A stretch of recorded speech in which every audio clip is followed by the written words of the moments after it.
Hello, I'm so glad you are here with us tonight, or whether it's this morning or whatever time it is for you. It's lovely that we're here with you today. We're going to try something a little new, a little fun, hopefully, today, and we're calling it book tasting. So, Morgan this time has assembled some first pages of horror books for us to read. So we're going to go through these first pages to kind of get a feel for what our next read should be, what our scary October read should be. And also, kind of in the background, many of us are authors, many of us were writing, and we have to find comps for our books.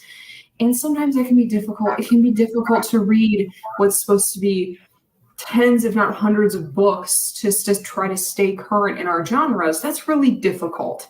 So instead of doing that, we've kind of collected some books here so we can kind of speed race through these comps and see what we can learn about the horror genre really fast. The other thing we did, and I'm going to throw it over to Teresa in a second here, is because this is book tasting, we're doing it with a beverage. So Teresa, what is our beverage that we have today? So this is from the Delish website, and it's Witch's Brew Lemonade. And look at how pretty! Look at how pretty it is. It's purple and then blue at the bottom. Unless you mixed it like I did, then it's just honestly, it does need a good mix, but you can make it really pretty with layers. But it has purple gin in it. I bet you didn't know purple gin was a thing. Lemonade, ice, and blue, I'm going to say this wrong, blue curacao. And then a sprig of rosemary, which I forgot. But it's super yummy, super delish. So let's have fun. Let's have an adult beverage if you're old enough. And let's read some first pages of horror books. I'm super excited. And if you're not, enjoy your water, right? Or your hot chocolate or whatever. I'm so excited to get in the mood for Halloween and spooky writing. So I'm going to be interweaving some classics with some newer works just to see kind of what our genre has for us about what has in common. So I'm going to read the first page. And if you think you know what it is at any time, please feel free to put what your guess is in the comments. I forgot that part. We have to try to guess. So some of these are classic horror stories that we should know, right? Well, I mean, I don't want to should anybody because people be shoulding each other to death. That's fair. That's but fair. If you know them, then I feel like we should just drink in honor of that or something fun. But yeah, but no shoulding anyone. Just hi Talia, good to see you. All right, in honor of our friend Talia, I'm going to read the first page. Here we go. And hello, seeing the world. But go ahead and read the first page. It's the alcohol's talking. I haven't had dinner, so here we go. Woo, we're gonna have a fun Teresa tonight. Okay. So, Jonathan Harker's journal, kept in shorthand. 3 May Vidstreet. Left Munich at 8:35 p.m. on the 1st of May, arriving at Vienna early the next morning. Should have arrived at 6:46, but train was an hour late. Budapest seems a wonderful place. From the glimpse which I just got from the train and the little I could walk through the streets, I feared to go very far from the station, as we had arrived late and would start as near the correct time as possible. The impression I had was that we were leaving the west and entering the east. The most western of the splendid bridges over the Danube, which is here of noble width and depth, took us among the traditions of Turkish rule. Oh, they know. We left in pretty good time and came after nightfall at Klausenberg. Here, I stopped for the night at the Hotel Royal. I had dinner for a rather supper, a chicken done up some way with red peppers, which was very good, but thirsty. Mem, get recipe for Mina. I asked the waiter, and he said it was called paprika and bell, and that it was the national dish. I should be able to get it anywhere along the Carpathians. I found my smatterings of German very useful here. Indeed, I don't know how I should be able to get on without it. Having had some time at my disposal when in London, I had visited the British Museum and made search among the books and the maps in the library in Transylvania. And yes, That last word was a real big clue, I think. last right. word on the first page gave it away. What is it? Talia. Anyone? I'll whisper. Yeah, there it goes. Talia has it. Dracula. Yeah. Rated the #1 best horror book by like a whole bunch of sites I went to. I thought it was only fitting we would start with the famous Dracula by none other than Bram Stoker. So Harker, I know the heart right at the first. But what did you notice about the first page that we might have forgotten? It was different. One of the things that I loved is that the history teacher was like, her sources cited was, just a bunch of the places. Sorry, but I was supposed to answer. What did I notice from the first page? A lot of setting the environment. Okay. Yeah. That's what setting, right? Uh-huh. Yeah, and because this is an older book, so setting was huge. Also, really deep setting details like, here's the chicken I ate, and it should be available at any point in the Carpathians. We don't tend to see that as much with modern writing. Modern writing is let's go. Modern writing would be he got off the train and oh my God, there's a vampire. Or at least hints of that. Well, what's modern writing tells us. Go ahead, Morgan. Sorry. It's okay. I thought what was interesting about that was in modern writing, they do say to put the character as much as you can in their normal before you break it up. And so Bram Stoker had to deal with the fact that he was traveling, but he was still trying to make the character normal and normalize that before the journey starts. And he did that by digging into the new setting. But then the relationship with food, which was normal, or the descriptions, which everybody does when they go places. So I thought that was an interesting way to keep them, because you're supposed to set your main character in their normal world before the inciting incident. He was able to keep us traveling, but create enough norms of the character that we got it both in the first page. I thought it was kind of brilliant. That's a good way to put it. And I like, to your point about using the food, I like that because food is kind of one of the things, it's an ultimate uniter, but it's also, it's a good way to tell when you've traveled into a different country, get different tastes and different experiences with food. I really love that food bit. You know me, I'm a big proponent of details should have a purpose and have a meaning. And I thought that detail really did. It wasn't just discussing the narrator's food, which, it kind of was, but it also was talking about like, oh, he's in a new land. What's that national dish of the land? He's gonna like you said, Morgan, establishing a baseline by the waiter saying, you can get it anywhere. This is the base, and then it grounds both the reader and the character in like what is norm, and also like pushing them into what is norm in this new place. What is it going to be like in Hungary, and then later in Transylvania?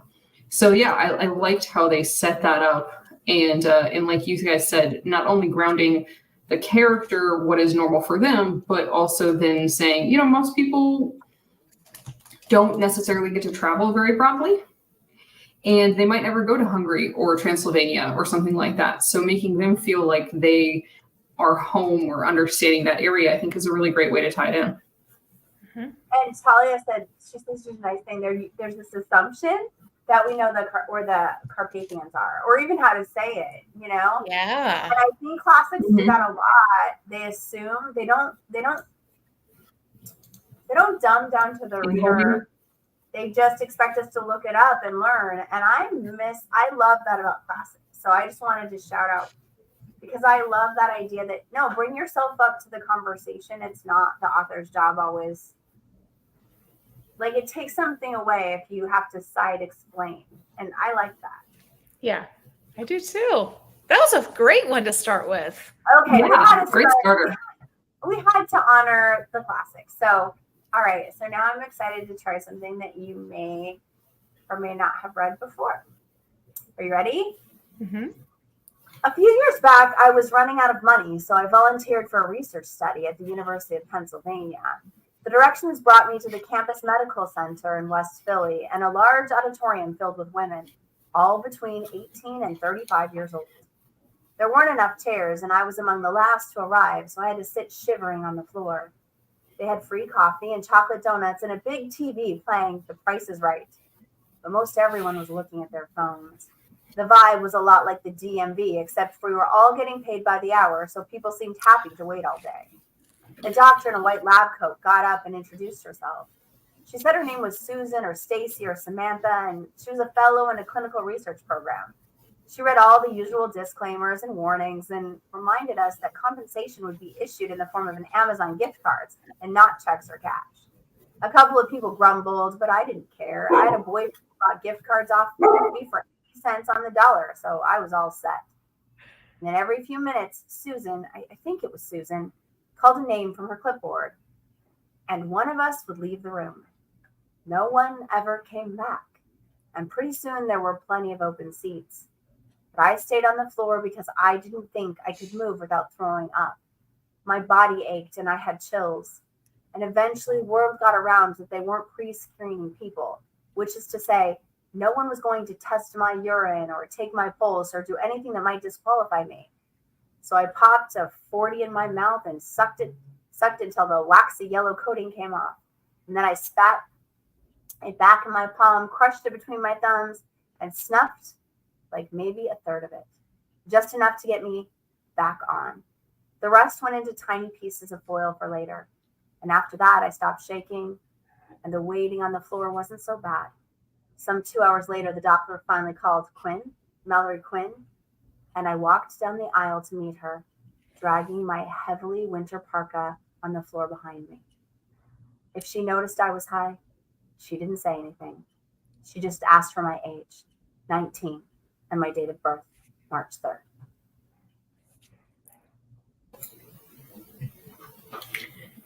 Does anyone in the chat know this one?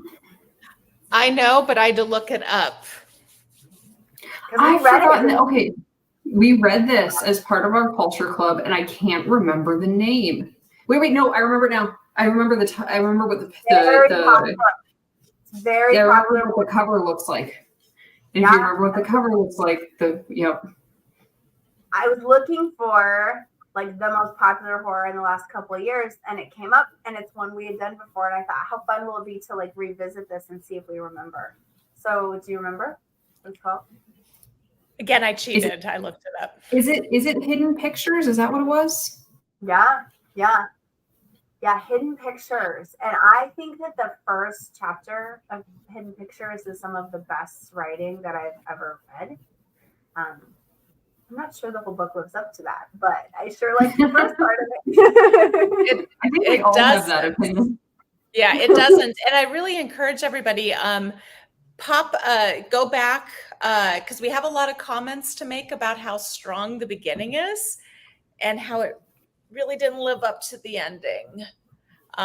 So yeah, go back and check that out. But just going off of the first page, why is this such a great start? I think there's a lot of things. Some things that jump out to me is one, this is very smart as a first person narration. The author does some really smart stuff to have us understand who the character is and what the character's name is and stuff like that without having the character stand in front of a mirror type of deal. It feels very organic that we're learning about who this character is from a first person point of view. That's really surprisingly tough to do sometimes. But I also think the thing that makes it really great is it puts a level of tension and foreboding into the reader, even though the situation is actually rather normal. Like you have the people like slowly disappearing, nobody comes back. You have this mysterious study, nobody knows what the study is. You have doctors, nobody knows what the doctors are studying. Like there's all these questions that you have as a reader, and it has a lot of very healthy, interesting tension and foreboding to it. So that's why I think it works. What about you guys? Yeah, I agree. And I think it, as Morgan was saying, it does a really good job of telling us who this character is. She, for lack of a better word, in this moment, she is a junkie. She is so addicted that she has severe withdrawal symptoms from the pills and whatever that she's on. And on top of that, she kind of is okay with that too. She's not like in the clinic trying to quit. So we learned so much about this character in this brief little time. It's brilliantly done. What about you, Morgan? What draws you to these pages? Because you said they're brilliant, and I agree. What do you think about it? Again, one of the things that's interesting about horror so far, and the two that we've looked at, they're in an unusual setting. So the foreshadowing is heavy. They haven't left them in a cozy position. So the first is traveling to a strange and unknown world. The second is entering an unknown experience or experiment. And so they're doving into the unknown on page 1. That's good. And yet they keep the character in themselves. So that's interesting, both in like letter form or first person form. So both of these so far have had the voice is firmly inside the protagonist and the setting is changing. Where I think in other genres, the setting is more fixed and the change is happening in the character's mind. That's really good about how it's so tight on the character. That's a brilliant insight. Even though Dracula started with descriptions and orienting us, it was still very tight on the character. Nice observation. I like that one. Something else I'm noticing, at least on these two, is we hear a lot of advice that your first page needs to have conflict and tension, and that your main character should make some sort of decision on your first page. But I think Morgan nailed it over the head. On the first pages of the last two, they didn't. They are existing in this maybe new world, new space, and you're following them in this new world, new space. But there isn't a lot. There's some interesting stuff happening around them and happening to them. But at this point, they're not yet. I mean, other than the main character. Okay, I would say the main character in Hidden Pictures does decide to get high in the middle. That's a decision. That's clearly a decision. Yeah. That's the norm, though. That is her norm. I agree. Yeah. But it is a decision. And she is intentionally at that place because she knows they don't test. So, but Morgan's right. That is her norm. But she does make a decision to continue in the norm and getting high, which she knows she probably shouldn't be doing, but she's an addict. Think about him. If we went back now and reread Dracula with that insight, how much of his observations about the cities and orienting himself is teaching us about the character. The character pays attention to direction. The character pays attention to food. Notice she did too. She knew exactly how many people were left. She noticed, she tried to remember the name, the clipboard. So as they're narrating the world, they're paying attention to very specific details that they find both familiar and odd and commenting on those. I think that's horror's in the details, right? It's a lot scarier if you have a protagonist who notices things. If your protagonist doesn't notice that scary things are happening around them, that's going to defeat the point a little bit. So the character has to pay more attention to the setting, you're saying? To the world around them, to the behaviors, to. So this is a really good point, because to me, one of the weakest points of so much horror is you've got such a fantastic buildup, and then the ending happens and you're like, oh, okay. You see the monster, whether it's internal, external, whatever it is. You get exposed to it, and then you're like, oh, cool. Okay. And so much of horror is a letdown a lot of times. I think because there's such a wonderful buildup of it. And I think that's why with horror, the ending matters so incredibly much.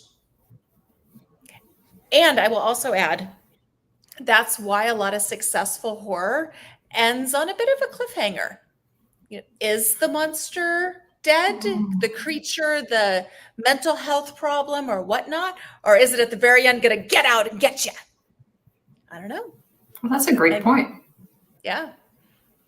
So maybe good, effective horror doesn't have a pretty bow on the end of it. There's something kind of left for the reader to wonder about. Talia makes such a good point. Bird Box was such a terrifying book because Ooh. you never see the monsters. Okay. So do you guys know the reason for that? Because Sandra Bullock, they did The Monster, and when Sandra Bullock was recording, she laughed at it. So they ended up she was recording. So they ended up doing a giant change because it was such a low budget. They'd spent so much money creating the monster, they couldn't redo it. So they were like, all right, change of plans. We're not going to show it. Well, she's saying it's I think there's something. It's been adapted into a movie as well. It has, yeah. Okay. Maybe I'm wrong. I think that's a really good point. I think it's a really good point. In horror, a lot of times what matters is not just what you see, but what you don't see. Mm-hmm. What isn't revealed, what is hidden, what you fear beyond the door, around the corner, in the dark, under the bed, right? It's that mystery. Okay, ready for another? All right. Yeah. Okay. I think my streak of knowing them is going to go away soon. Yeah. Okay, here we go. To Miss Seville, England, you will rejoice to hear that no disaster has accompanied the commencement of the enterprise which you have registered with such evil forebodings. I arrived here yesterday, and my first task is to assure my dear sister of my welfare and increasing confidence in the success of this undertaking. I am already far north of London, and as I walk in the streets of Petersburg, I feel cold north breeze play upon my cheeks, which braces my nerves and fills me with delight. Do you understand this feeling? This breeze, which has traveled from the regions forward, which I am advancing, gives me a foretaste of those icy climes. Inspired by this wind of promise, my daydreams become more fervent and vivid. I try in vain to be persuaded that the pole is the seat of the frost and desolation. Its ever presents itself upon my imagination as the region of beauty and delight. There, Margaret, the sun is forever visible, its broad disk just as skirting the horizon and diffusing a perpetual splendor. There, for with your leave, my sister, I will put some trust in the preceding navigators. There, snow and frost are banished, and sailing over the calm sea, we may be wafted to a land surpassing in wonders and in beauty every region hitherto discovered on this habitable globe. Its production of the features may be without example, and the phenomenon of the heavenly bodies undoubtedly are those in undiscovered solitude. What may not be expected in this country of eternal light? No clue, but Talia knows. I assume it's English based on the accent that you did. My favorite book. Oh, I know what it is if it's your favorite. I'm pretty sure I know what it is if it's your favorite book. I didn't know that's how it started. I didn't either. I haven't read. Frankenstein. I have not read Frankenstein in probably 20 years. Wait, my kids. Okay, I'm not saying how long it's been. It's been a really long time. Let's just assume it's over 20 years. Once again, we're on the journey. We're on a journey again. And we're grounding and talking to the sister. This is very interesting. And we're in the north. All three started in the north and talked about direction. All three talked about cold. They were all cold. All of them had chills. which I think Horror is is a big, Mm. being cold, that's a big part of horror because you're Yeah. uncomfortable. You're physically uncomfortable. She used the word evil, right? That the journey, that the sister assumed the journey would be evil. Like right in the early lines. I was like, oh, interesting. And again, setting, and more setting. I think it's interesting. This one and not as much Dracula, but the last two have a lot of foreshadowing right away. Like a lot of evil, a lot of like this foreboding sense. Like Dracula, you kind of read that first page and you're like, yeah, I'm on a train ride. This is great. Like there's not a lot of dread in Dracula at the beginning, but there's a lot of kind of tension and dread in these last two. Like you said, Morgan, literally mentioning evil and cold and chills and hits you right away. Foreboding sentence 2. Yeah. And being out of your comfort zone. Yeah. That's fascinating. I was wondering about, very interesting. Okay, ready for a more, I just want to read some comments from the chat because they're really good. Yeah. Please. I like this. Strange places add a distortion. Ooh. You're already off kilter when you're traveling. All 3 strange places. All 3 distortion off. This is unique to the genre, I think. I don't think we see this so much in other genres. And that's brilliance because trains and airports are liminal spaces. You are between.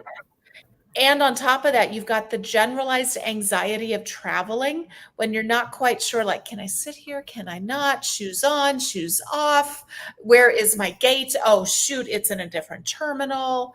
You've got that generalized low layer of anxiety when you travel, unless you do it all the time. Yeah. They're all traveling to places they don't know. Yeah. Unknown, right? Venturing into the unknown. It's very interesting. Great comment from our chat. Yeah, and this is a really nice comment too. The Villa by Rachel Hawkins is a great semi-retelling of Frankenstein in a modern setting. Oh, that might be fun to check out. Yeah. Ooh, book recommendation. Right. Yeah. Here. Oh my gosh. Talia, you are brilliant. I love this. You have another layer added with the unreliable narrator in journals and letters. Of course, it's like Facebook. We lie all the time on Facebook. I'm having the time of my life when, you were in tears sitting in the parking lot to get there. All 3 of these still all first person. That's the exact point I was going to make. We're all first person here. Yeah. That makes sense for horror. Go ahead. Could I take a brief break here to thank our patrons? Yes. So I wanted to say thank you all those out here for our patrons. We have a Patreon now. If you want to go and support us, it really helps us cover the cost of website, of doing conferences, sending out newsletters, all the wonderful things that we love to do for you, our wonderful community. So I'll post a link in the chat in just a second here. If you want to support us, any amount helps. And we have we think awesome, not rewards, but benefits for all of our tiers. And so I just wanted to give a moment to shout out our awesome patrons because, again, we just started this like a week ago. So the fact that we already have people signed up is amazing and it's blowing us away. So thank you all so much. Specifically, thank you to Alex, Alicia King Anderson, Chris Banner, Yubsy, Brad Halverson, and Trent E. for supporting us on Patreon. We love you all so much. I'll drink to that. Hell yeah. Woo. Thank you. Yeah, I like the Kingdom Heart too. Talia is a woman after my own heart. Pick something a little different for this one, so let's see how we do. Ooh. All right. And I apologize for any pronunciation issues. I haven't had the opportunity to read this beautiful book yet. It's on the list, so here we go. The parties at the Tunyans' house always ended unquestionably late, and since the hosts enjoyed costume parties in particular, it was not unusual to see chinas poblanas with their folkloric skirts and ribbons in their hair, arrive in the company of a harlequin or a cowboy. Their chauffeurs, rather than waiting outside the Tulans' house in vain, had systematized the nights. They would head off to eat tacos at the street stands or even visit a maid who worked in one of the nearby homes, a courtship as delicate as a Victorian melodrama. Some of the chauffeurs would cluster together, sharing cigarettes and stories. A couple took naps, after all. They knew full well that no one was going to abandon that party until well after 1 a.m. So the couple stepping out into the party at 10 p.m. therefore broke convention. What's worse, the man's driver had left to fetch himself dinner and could not be found. The young man looked distressed, trying to determine how to proceed. He had worn a papier-mâché horse's head, a choice that now came back to haunt him, as they'd have to make the journey through the city with this cumbersome prop. Naomi had warned him she wanted to win the costume contest, placing ahead of Laura Quezada and her beau, and thus he'd made an effort that now seemed misplaced, since his companion did not dress as she had said she would. Naomi, Travadora, had promised she'd rent a jockey outfit, complete with riding prop. It was supposed to be clever and slightly scandalous choice, since she'd heard that Laura was going to attend his eve with a snake wrapped around her neck. In the end, Naomi changed her mind. The jockey costume was ugly and scratched her skin, so instead she wore a green gown with white flowers and didn't bother to tell her date about the switch. What now? 3 blocks from here, there's a big avenue. We can fix a taxi there, she told Hugo. Say, do you have a cigarette? Cigarette? I don't even know where I put my wallet, Hugo replied, palming his jacket with one hand. Besides, you don't always carry cigarettes in your purse. I would think you're cheap and can't buy your own if I didn't know any better. It's so much more fun when a gentleman offers a lady a cigarette. I can't even offer you a mint tonight. Do you think I might have left my wallet back at the house? She did not reply. Hugo was having a difficult time carrying the horse's head under his arm. He almost dropped it when they reached the avenue. Naomi raised a slender arm and hailed a taxi. And once they were inside the car, Hugo was able to put the horse's head down on the seat. You could have told me.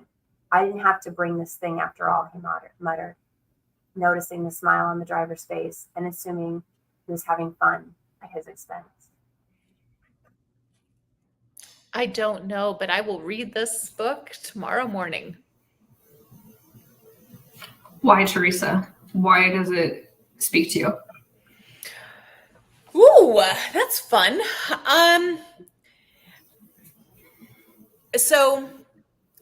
The gin's starting to kick in a little bit here. Trouble collecting my thoughts. When I was reading, I was like, it's not even alcohol. That's sad. So, 2 things. So the description was right on for me. I love this idea of this couple trying to catch a ride, him carrying a big horse's head under his arm. But I also love the tension between them.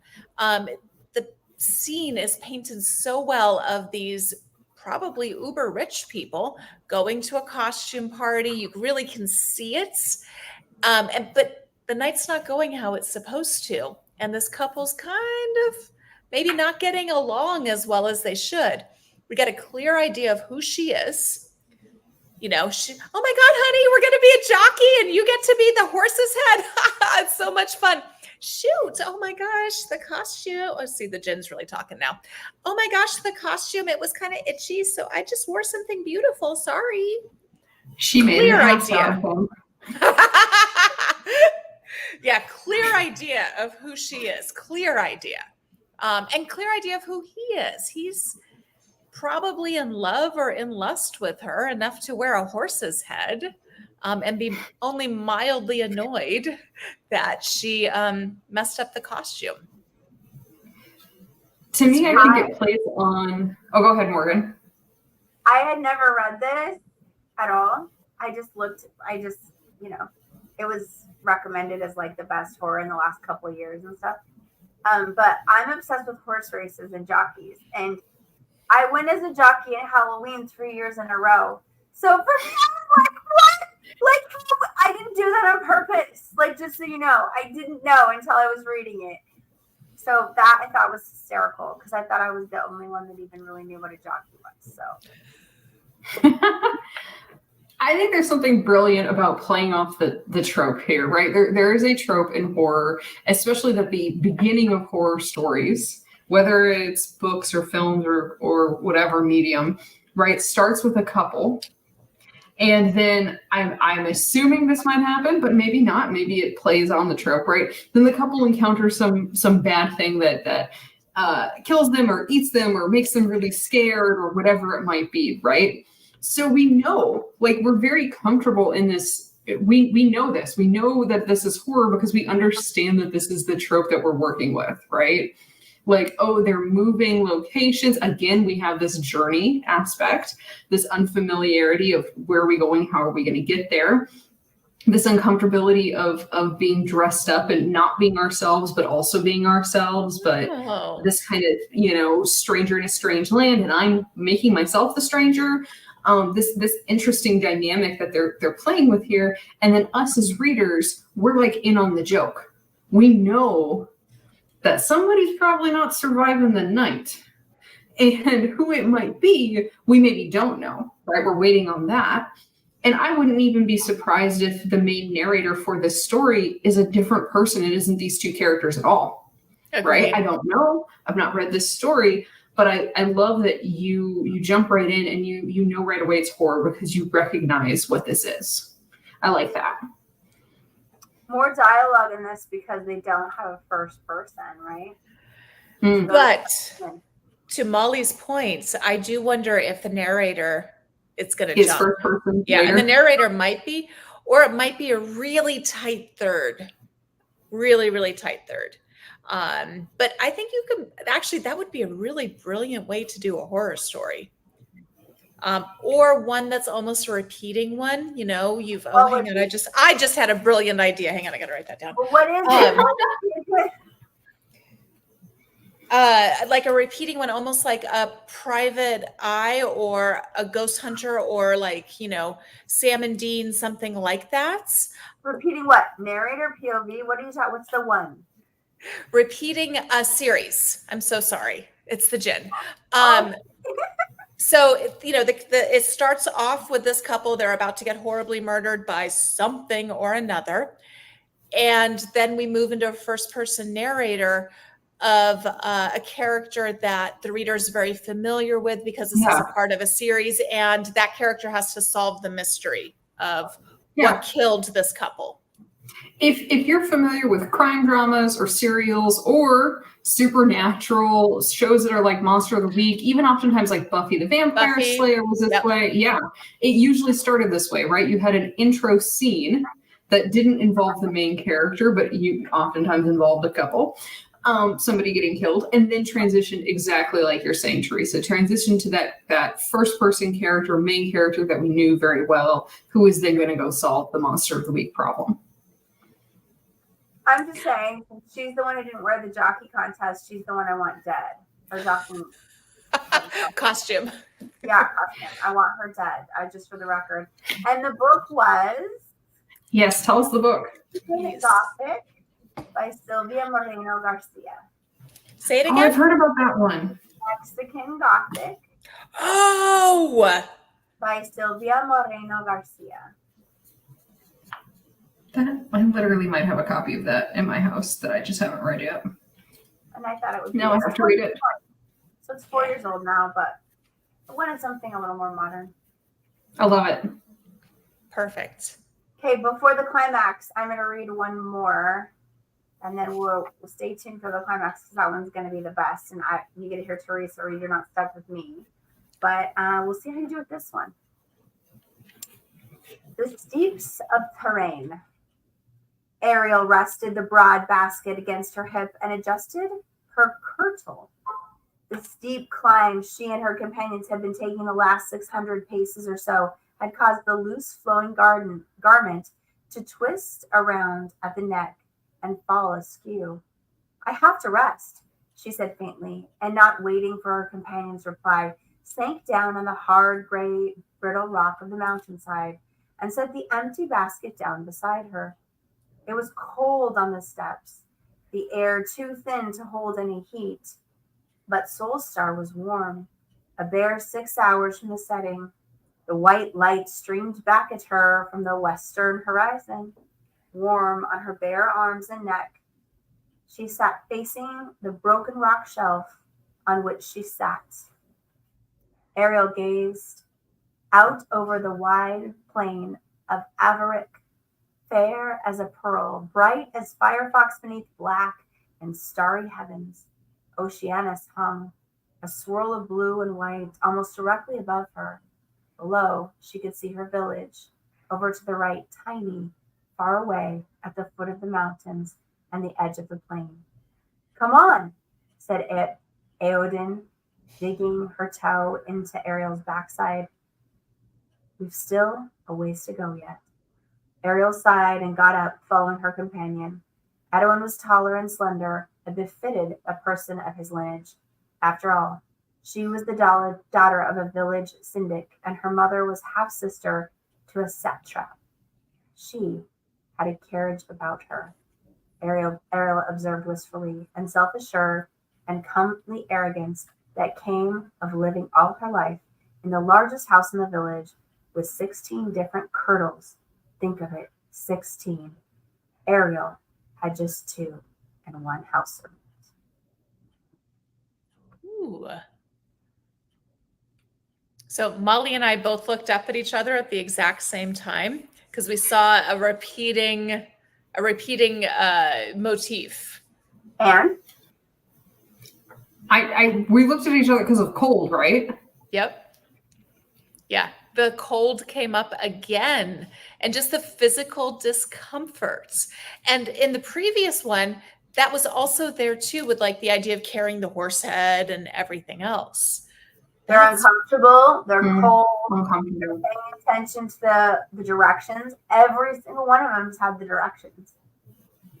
Yeah, and again, on the journey. West to the east, and they're always facing north. All of them are facing north. I think that's so weird, except the Hidden Figures one. Mm-hmm. That may be a that's interesting. This one's I never would. Okay, what is it? It's 1982. It's also YA. Okay, 1982 YA horror. Ooh, I should know this. And it's about vampires. 1982 vampires. Oh, no. I'll be surprised. You're going to have to tell me. This is called The Dark Angel.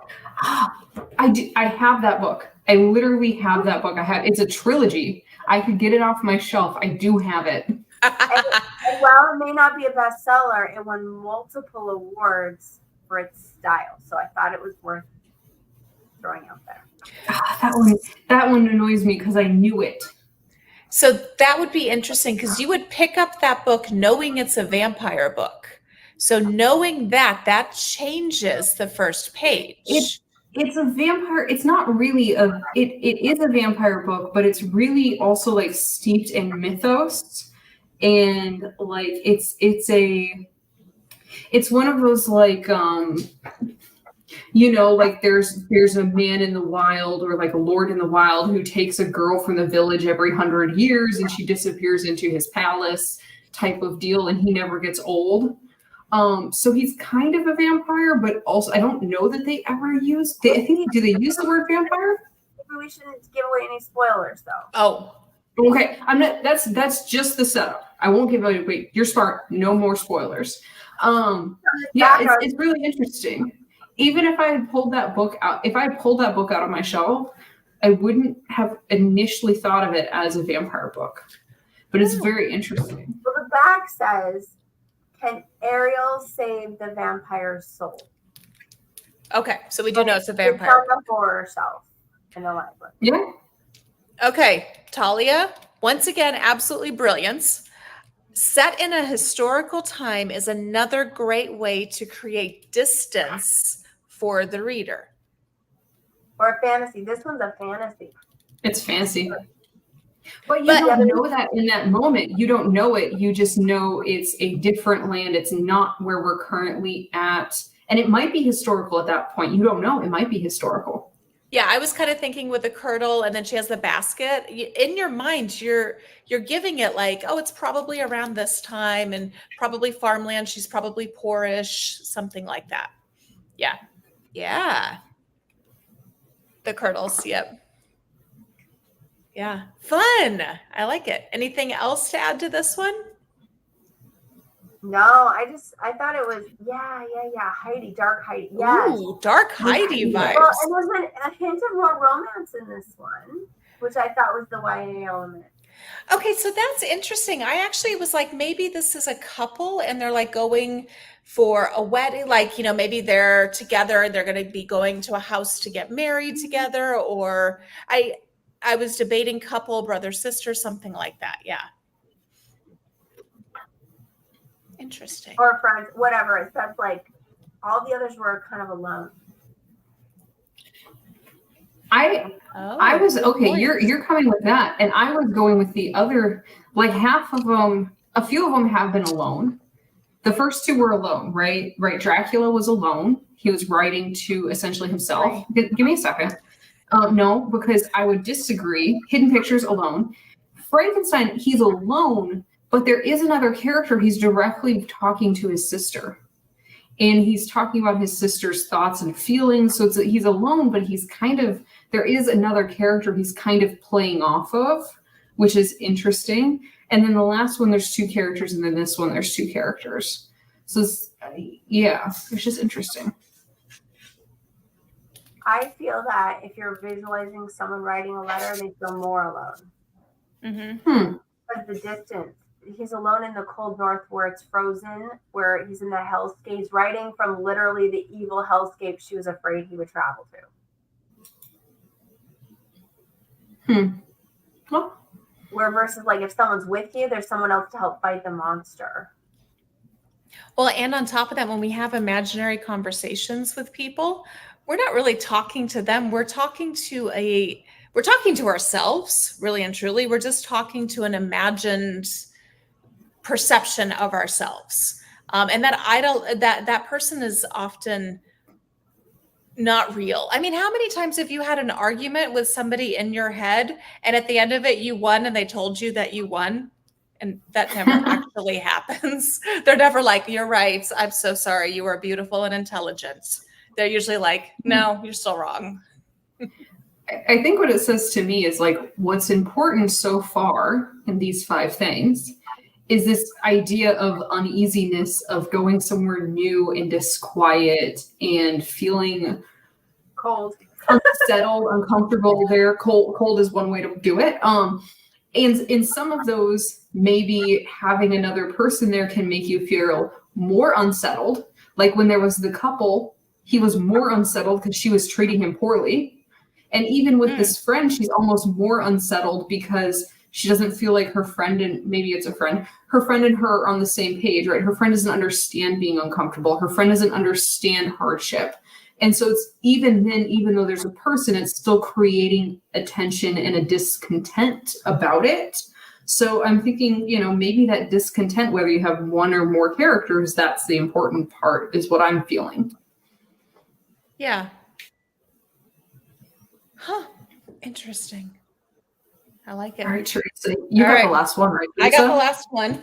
And this one I grabbed because we wanted something different and unique. And I said, okay, this one is different and unique. And I'll explain why. Because of, and I haven't read this one in forever, but it's because of how this, oh goodness, there's a lot of pages. It's because of how this one started out. March 13th, 2008. I write this because as of now, I am not sure if I am privy to a terrible secret or if I myself am insane. Being a practicing psychiatrist, I realized that would obviously be bad for me, both ethically and from a business standpoint. However, since I cannot believe I'm crazy, I'm posting this story because you're probably the only people who would even consider it possible. For me, this is a matter of responsibility to humanity. Let me say before I start that I wish I could be more specific about the names and places I've mentioned here, but I do need to hold down a job and can't afford to be blacklisted in the medical and mental health fields as someone who goes around spilling the secrets of patients, no matter how special the case. So while the events I describe in this account are true, the names and places have had to be disguised so I can keep my career safe while also trying to keep my readers safe. What few specifics I can give are these. My story took place in the early 2000s at a state psychiatric hospital in the United States. My fiance, Jocelyn, is a puckishly intelligent, ferociously conscientious, and radiantly beautiful trust funder who moonlighted as a Shakespeare scholar, was still mired in her doctoral thesis on the women in King Lear. Because of that thesis, and because of my desire to stay as close to her as possible, I decided to interview only at hospitals in Connecticut. On one hand, having gone to one of the most prestigious New York medical schools and followed with an equally rigorous and esteemed residency in the same region, my mentors were particularly adamant on the subject of my next professional step. Appointments at little-known, poorly funded hospitals were for the mere mortals from podunk states, not doctors with on their diplomas, and particularly not doctors who had done as well as I had in my studies and clinical training.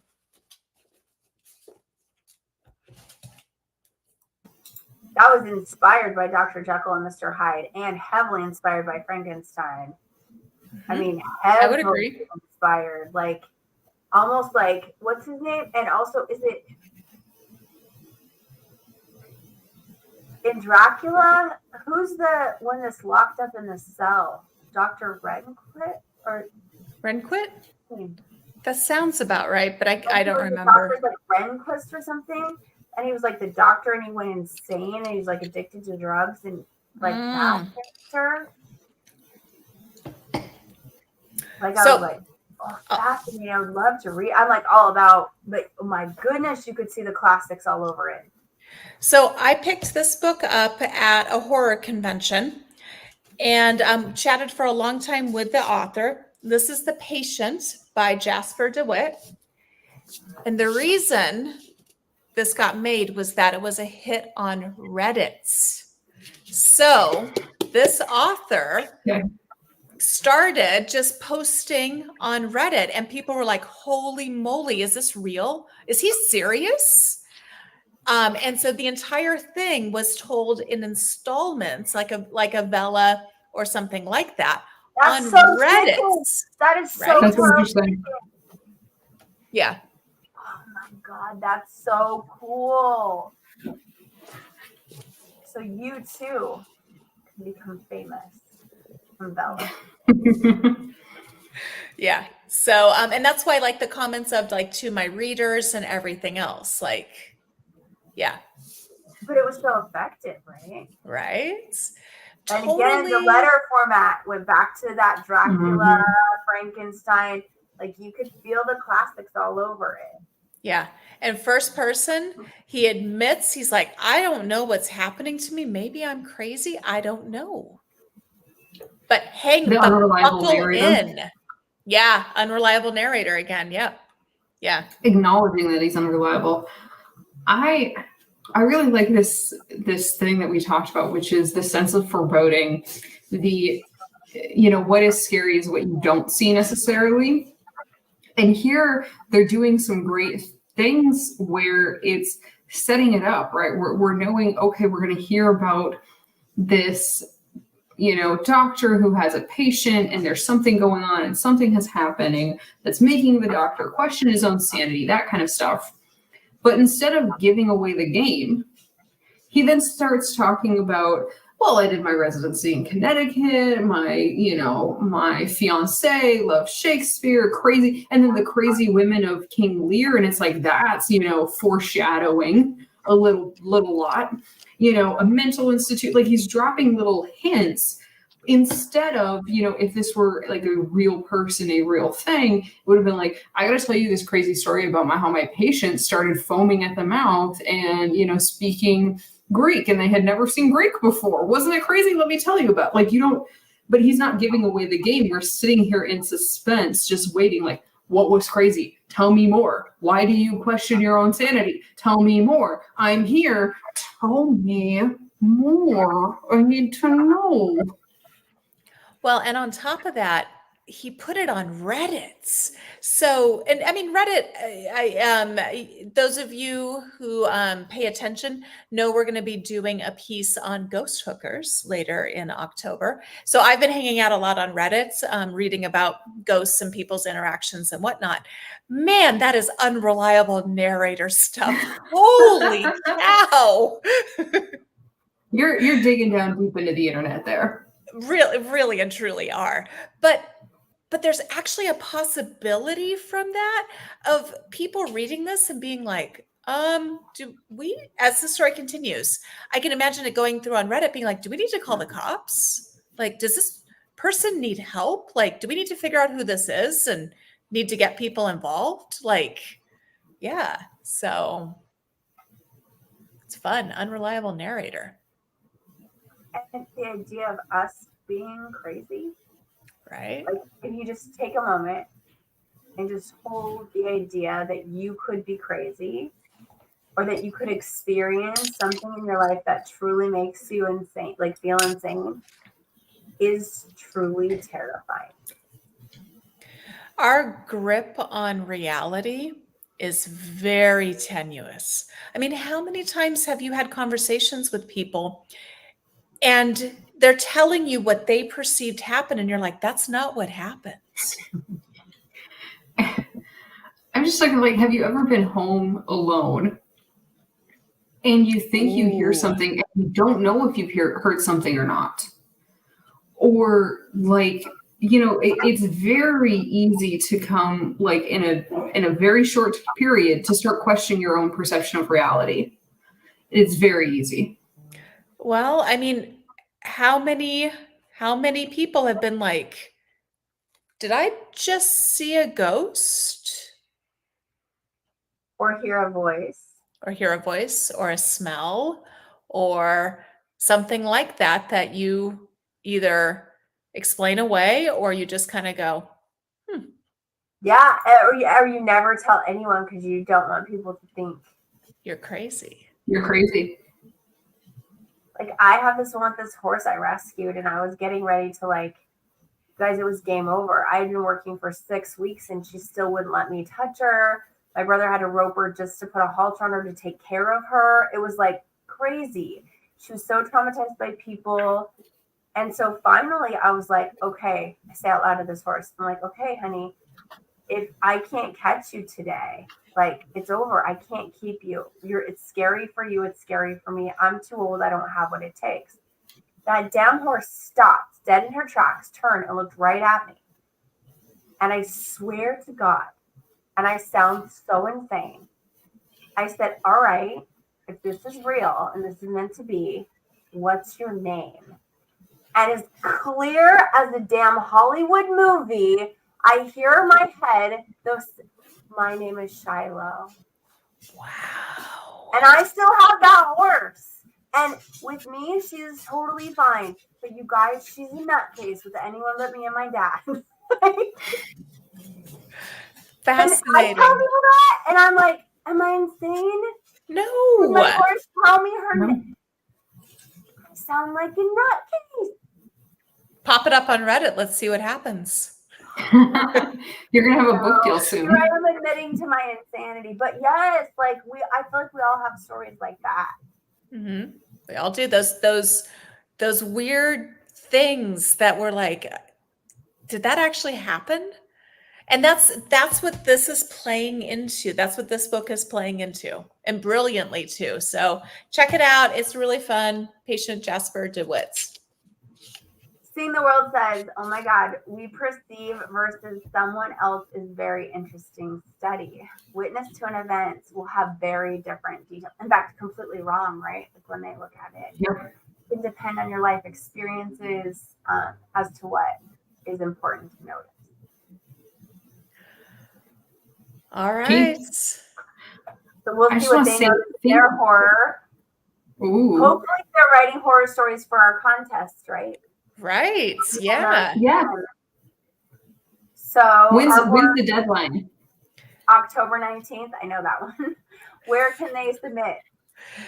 So you can submit at semisagesofthepages.com or nobadbookspress.com. Both of them will take you to the exact same place. And if you're under 18, you could submit at bonafidebooks.com. And it's just 500 words. And not only is it 500 words, this upcoming October. Oh, did I have the wrong number? No, you're right. 500. Oh, okay. You're right. Sorry. No worries. And not only that, this upcoming October, we are going to fill our content with stuff about short stories. So next week, we get our top 10 tips for writing a great, epic, impactful short story. We're going to do live editing of your short stories or your first pages in a few weeks. Teresa's going to talk about her ghost hookers. So it's going to be a lot of fun stuff. And then at the end of October, I don't know why I said it's Teresa's ghost hookers, like she's the manager of the brothel. Anyway, if you want to read the story about how Teresa managed it. I need to have like a big feathery like red boa and be like ghost hooker. Next time, you guys. Next time we go live, I'll wear my boa and we'll talk ghost. Not next time we go live, like 3 more times when we go live, and we'll talk about ghost hookers. Wow. Okay. Make sure you join us then. And at the end of October, we will announce our winners and we'll read our winners here on our YouTube channel. I just wanted to say thank you, Morgan. Thank you for Teresa for finding these wonderful first pages. You both know I'm not a big horror. I don't read a ton of horror. So this was interesting and exciting for me. If you would have started before and asked me, what motifs do we think we're going to find in the first pages of these 6 stories? I never would have thought about journeys and uncomfortable places. I never would have thought that would be like the big thing. So my mind is kind of blown, and I appreciate you both so much. Thank you. It was fun. All right, everybody. What are you still doing here? Go right. Go right. Take care. I don't know, I'm blowing kisses to people because I love them.